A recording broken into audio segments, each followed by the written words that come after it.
सभी बच्चे, एक बार आप सभी का फिर से स्वागत है। आज के इस वीडियो में हम बात करेंगे कक्षा 4 नैतिक शिक्षा और हमारे पाठ का नाम है दादू, सहनशील दादू। ठीक है, ये इन्हीं के बारे में आज हम सीखेंगे, समझेंगे इस पाठ में। मैं पाठ को लाइन बाय लाइन पढ़कर एक्सप्लेन कर रहा हूँ, आप सभी लोग इसको ध्यान से सुनिए। पाठ का नाम है हमारे सहनशील दादू। भारत के भक्तों और संतों में दादू दयाल का विशेष स्थान है। ये एक बहुत ही प्रसिद्ध जो है पर्सन है जिनका नाम दादू दयाल है। आज इनके बारे में ही हम सीखेंगे, समझेंगे।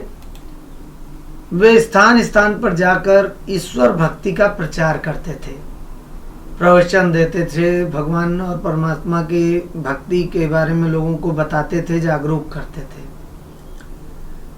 संत थे एक तरह से। इस प्रकार प्रचार करते हुए वे एक नगर के पास पहुंचकर जंगल में रहने लगे। भाई ऐसे लोग क्या होता है कि बहुत भ्रमण करते हैं, घूमते हैं, जगह जगह जाते हैं, पैदल ही बहुत दूर दूर तक चले जाते हैं, लोगों को प्रचार प्रसार करते हैं, जागरूक करते हैं अपने धर्म के बारे में, अपने ईश्वर के बारे में। तो ऐसे ही करते करते वो एक नगर के पास पहुंच गए और वहां पर पहुंच गए तो वहां जंगल में ही छोटा सा अपना कुटिया बनाकर, झोपड़ी बनाकर रहने लगे। दादू का वहां आना सुनकर कितने ही लोग आते और उनके प्रेम भरे गीत सुनते। धीरे धीरे लोगों को पता चल गया कि दादू यहीं जंगल में पास में रहते हैं, तो लोगों का उनके झोपड़ी पर, उनके कुटिया पर आना जाना लगा रहता था। वहां जाते थे, उनसे प्रवचन सुनते थे और अपने मन को शांत करते थे। अपने हृदय में भक्ति का अमृत लेकर वे लौट जाते थे। तो यही सिलसिला चलता रहा। दादू अपनी कुटिया में रहते थे, लोग आसपास के गांव क्षेत्र के लोग जो जो उनके बारे में जानते सुने थे वो लोग उनके पास जाते थे, उनका आशीर्वाद लेते थे, उनसे जो है प्रवचन सुनकर वापस लौट आते थे। एक दिन नगर के थानेदार ने भी दादू की प्रशंसा सुनी। नगर का एक थानेदार था, पुलिस वाला, उसको भी धीरे धीरे दादू की प्रशंसा पता चली कि हाँ भाई कोई महान व्यक्ति आए हुए हैं और जंगल में रहते हैं, उनसे मिलिए, उनसे जो है प्रवचन सुनना चाहिए। उसने विचार किया कि मैं भी दादू के पास चलूं, मैं भी उनके दर्शन करके अपने जीवन को सफल बनाऊं। तो भाई वो थानेदार साहब घोड़े पर सवार होकर नगर से बाहर जंगल में पहुंच गए। काफी आगे जाकर उसने देखा कि एक निर्धन, निर्धन का मतलब होता है गरीब, एक गरीब व्यक्ति केवल एक धोती पहने उस जंगल में एक स्थान को साफ कर रहा है। थानेदार ने देखा कि भाई रास्ते में जा रहा था, रास्ते में कहीं एक व्यक्ति उसको दिखा जो कि बिल्कुल गरीब सा लग रहा था, केवल एक धोती पहने हुए जंगल में उस स्थान को साफ कर रहा था। तो घोड़े पर चढ़े ही चढ़े थानेदार ने उस गरीब व्यक्ति, निर्धन व्यक्ति से गरज कर तेज आवाज में पूछा, अरे ओ कंगले, अरे ओ कंगाल व्यक्ति, क्या तू जानता है कि दादू भक्त इस जंगल में कहाँ रहते हैं? क्या तू जानता है किसी दादू को? वो जंगल में कहाँ रहते हैं, मुझे बता। वो व्यक्ति चुप रहा भाई, शांत रहा, उसने कोई भी उत्तर नहीं दिया, अपना काम करता रहा। तो उसके चुप रहने पर थानेदार को गुस्सा आ गया। वो चुपचाप अपना काम कर रहा था, थानेदार की बात का जवाब नहीं दिया, तो थानेदार को गुस्सा आ गया। तो वो घोड़े से उतर पड़ा और उसने उसके मुंह पर तड़ातड़ कई थप्पड़ मारे और गालियां देता हुआ बोला, बात का उत्तर भी नहीं दे सकता, धूर्त कहीं का। भाई थानेदार को गुस्सा आ गया तो घोड़े से उतरा और उस गरीब व्यक्ति को बड़ी मार दिया, उल्टा सीधा बोला भी बहुत, और कहता है कि उत्तर नहीं दे सकता है तू मेरी बात का। धूर्त कहीं का, दुष्ट कहीं का। ऐसा उल्टा सीधा वह बोलता रहा उस व्यक्ति को। वह व्यक्ति फिर भी मौन रहा, चुप रहा, कुछ नहीं बोला। थानेदार उसके सिर पर जोर से एक ठोकर मारकर पुनः घोड़े पर चढ़ा और सोचता हुआ आगे बढ़ गया कि शायद वह गूंगा या बहरा होगा। थानेदार और गुस्सा हो गया जब उस व्यक्ति ने कुछ नहीं बोला इतना मार खाने के बाद भी। तो घोड़े पर बैठते हुए उसने एक ठोकर अपने पैर से उस व्यक्ति को मारा सिर पर और उसके बाद आगे बढ़ गया। वह सोचा कि हो सकता है कि वह गूंगा और बहरा हो, इसीलिए जवाब नहीं दे रहा, लेकिन भाई उसने मार तो दिया ही उसको। थोड़ी ही दूर पर एक और व्यक्ति उसे अपनी ओर मार्ग में आता हुआ मिला। आगे बढ़ रहा था तो कुछ दूरी पर उसे एक दूसरा आदमी उसकी तरफ आता हुआ दिखाई दिया। थानेदार ने पूछा, क्या तुम्हें पता है कि दादू भक्त कहाँ रहते हैं? पूछ लिया उसने। तो उस व्यक्ति ने कहा, वे तो उधर ही रहते हैं जिधर से आप आ रहे हैं। भाई दादू तो उधर ही रहते हैं जिधर से आप आ रहे हैं, मैं भी वहीं जा रहा हूं, मेरे साथ चलिए। तो वह थानेदार उनके साथ चल दिया वापस। थानेदार ने वापस आकर देखा कि जिस व्यक्ति को वह थप्पड़ मार रहा कर और गालियां देकर चला गया था वही दादू भक्त है। ये क्या भाई? थानेदार ने नोटिस किया कि जिस व्यक्ति को उसने गालियां दिया, थप्पड़ मारा, दादू कोई और नहीं वही व्यक्ति थे। अब पूछो मत कि अब उसकी क्या दशा हुई। बहुत शर्मिंदा हुआ वह दादू के चरणों में गिर पड़ा, रोने लगा, घबराई हुई आवाज में बोला दादू से, मैं तो आपको गुरु धारण करने आया था, आपको ही पीट बैठा, मुझे क्षमा कर दीजिए। अरे संत महात्मा, मैं तो आपको अपना गुरु बनाने आया था, लेकिन गलती से मैंने आपको ही पीट दिया और इसलिए मुझे क्षमा कर दीजिए, मुझसे बहुत बड़ी गलती हो गई। दादू हंसकर बोले, घबराते और दुखी क्यों होते हो भाई? क्यों दुखी हो रहे हो, क्यों घबरा रहे हो? एक व्यक्ति घड़ा खरीदता है तो उसे भी ठोक पीट कर खरीदता है। कोई व्यक्ति यदि घड़ा भी खरीदता है पानी भरने वाला तो वह उसे ठोक पीट कर खरीदता है। और तुम तो गुरु धारण करने आए हो, तुम्हारे लिए उचित यही था कि उसे ठोक पीट कर देख लो कि वह कच्चा तो नहीं है। तुम्हारे लिए तुमने जो किया वो गलत नहीं किया, क्योंकि तुम मुझे गुरु बनाने आए हो। अगर तुम्हारे गुस्सा करने पर मैं भी गुस्सा कर देता तो मुझ में और तुम में अंतर ही क्या रह जाता। मेरे बच्चों, एक बात हमेशा याद रखिए, कभी भी इस गलतफहमी में नहीं रहना चाहिए कि गुस्सा आप ही को सबसे ज़्यादा आ सकता है। गुस्सा सबको आ सकता है और गुस्सा करना एक सबसे सरल काम है, समझ रहे हैं? कठिन काम है अपने गुस्से को दबा लेना, विनम्र बने रहना। तो मेरे बच्चों, आप सब एक बहादुर बच्चे हैं।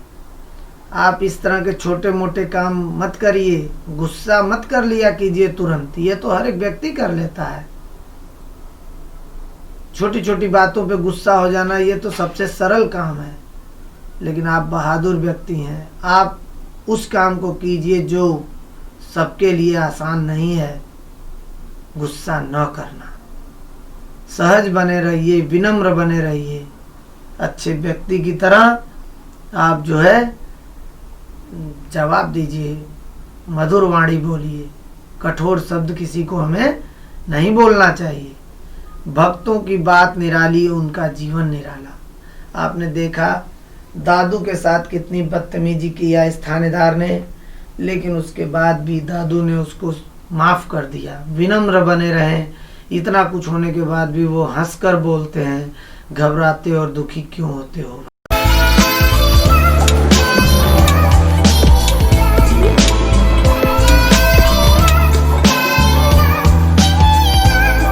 बच्चों, कभी भी हमें कोई भी फैसला गुस्से में नहीं लेना चाहिए, तुरंत गुस्सा हमें नहीं करना चाहिए। हमें विनम्र बनकर जवाब देना चाहिए। चलिए इस पाठ के प्रश्नोत्तर की तरफ भी ध्यान देते हैं। थानेदार ने दादू की पिटाई क्यों की? तो इसका उत्तर तो यही है। वैसे तो मैं इसके एक्सरसाइज, इसके प्रश्नोत्तर को बनाऊंगा और उसका वीडियो भी जल्दी ही अपलोड करूंगा चैनल पे, लेकिन आपको थोड़ा थोड़ा बताते चलता हूँ। थानेदार ने जब दादू से पूछा कि भाई दादू को आप जानते हो कि नहीं, तो उस व्यक्ति ने यानी दादू ने जवाब नहीं दिया, जिसकी वजह से थानेदार को गुस्सा आ गया और उसने दादू की पिटाई कर दी। थानेदार को कैसे पता चला कि जिसकी उसने पिटाई की है वही दादू है? तो भाई थानेदार जिस तरफ जा रहा था उधर से एक व्यक्ति आ रहा था, और जब थानेदार ने उस व्यक्ति से पूछा तो उस व्यक्ति ने बताया कि जिधर से आप आ रहे हैं उधर ही दादू हैं, और अपने साथ थानेदार को दादू के पास ले गया, जहां जाकर थानेदार को यह पता चला कि उसने जिसकी पिटाई की थी वही दादू हैं। बच्चों, अगर वीडियो आपको पसंद आ रहा हो तो लाइक करें, शेयर करें, कमेंट करें और बेल आइकन को प्रेस करना बिल्कुल ना भूलें, ताकि आपको और भी वीडियोज मिलते रहें। अगला प्रश्न है, क्या आपको क्रोध आता है? कोई बात सुनाओ जब आपको क्रोध आया था और क्रोध उतरने पर आपने क्या किया। प्रश्न पूछ रहा है, क्रोध का मतलब गुस्सा, कि क्या आपको गुस्सा आता है? तो भाई ये तो बहुत कॉमन बात है, आजकल सबको बहुत गुस्सा आता है। टीवी का रिमोट कहीं मम्मी रख दें तो हमको गुस्सा आ जाता है, भाई ले ले, बहन ले ले तो हमको गुस्सा आ जाता है। मतलब कि इस समय हर एक व्यक्ति गुस्सा बड़ी आसानी से करने लगा है, तुरंत गुस्सा करना। गुस्से को कंट्रोल करना सीखिए, तभी जीवन में आगे बढ़ पाएंगे। मैं अपने जीवन की एक बात बता रहा हूँ, आप अपने अपने जीवन में इस तरह का कुछ सोचिएगा, समझिएगा। मैं अपने भाइयों में सबसे छोटा भाई हूँ। एक बार एक बड़ी सी गन, खिलौने वाली, मेरे घर में थी और मैं उसे लेकर खेल रहा था। तब तक मेरे एक भाई आए और वो भी उसे लेकर खेलने लगे। अब मैं छोटा था, इस वजह से मैं जिद करने लगा, मैं रोने लगा कि मुझे दीजिए, मुझे दीजिए। तो मेरे बड़े भाई जब आए तो उन्होंने मुझे रोता देखा, तो उन्होंने कहा दूसरे भाई से कि भाई इसको दे दो गन, खेल ले ये। तो वो कहे कि मैं खेल लूँगा तब दूंगा। सभी बच्चे ही थे। तो बड़े भाई को आ गया गुस्सा, और जब उनको गुस्सा आया उन्होंने गुस्से में उस गन को ही तोड़ दिया। उन्होंने कहा न रहेगी गन, न तुम लोग रोओगे, लड़ोगे। लेकिन जब गुस्सा, क्रोध उनका उतरा, तो क्रोध उतरने के बाद उनको बहुत पछतावा हुआ, क्योंकि भाई वह गन महंगी थी, पैसा लगा था उसे लाने में, और अब उनको आभास होने लगा कि मैंने गलती किया। तो मेरे बच्चों, अक्सर गुस्से में हम लोग गलती करते हैं, तो अपने गुस्से को कंट्रोल करना सीखिए। गुस्सा जो भी करता है इसका मतलब वह सबसे कमज़ोर व्यक्ति है, क्योंकि कमज़ोर व्यक्ति को ही गुस्सा सबसे ज़्यादा आता है। बहादुर व्यक्ति सहनशील होते हैं और उन्हें गुस्सा बिल्कुल नहीं आता। अगला प्रश्न है, अपनी सहनशीलता की कोई बात सुनाओ। ऐसी कोई बात बताइए जो आपने सह लिया और गुस्सा नहीं किया। तो एक बात मैं बताता हूँ। एक बार मैं रास्ते से जा रहा था, तो वहाँ मैंने देखा दो बच्चे आपस में खेल रहे थे और उनके पास एक खिलौना था मिट्टी का। जिस बच्चे का वह खिलौना था उसे वह बहुत प्यारा था, प्रिय था। वो बहुत पसंद कर रहा था, उस खिलौने के बारे में बार बार तारीफ कर रहा था। तो उसके दोस्त ने उससे वह खिलौना मांगा, वह खेल रहा था और अचानक उसके हाथ से वह खिलौना छूट गया और वह नीचे गिरकर टूट गया। जब वो खिलौना टूट गया तो जिसका खिलौना था वो डिस्टर्ब हुआ, परेशान हुआ बेचारा, उसके आंखों में आंसू आ गया। लेकिन उसके बाद भी उसने अपने आप को कंट्रोल किया और समझा सिचुएशन को कि उस बच्चे ने जानबूझकर तो खिलौना तोड़ा नहीं, गलती से उसके हाथ से गिर गया था। उसलिए उस बच्चे ने अपने दोस्त को कुछ भी नहीं कहा और कहा कि कोई बात नहीं दोस्त, फिर खिलौना आ जाएगा, इसमें तुम्हारी कोई गलती नहीं है। तो ये तो मेरे अनुभव की बात है सहनशीलता की। आपके साथ भी कभी ऐसा कुछ हुआ हो तो कमेंट करके जरूर बताएं। अगला प्रश्न है, थानेदार के पछतावे पर दादू ने क्या उत्तर दिया? दादू ने उत्तर दिया कि घबराते और दुखी क्यों होते हो भाई?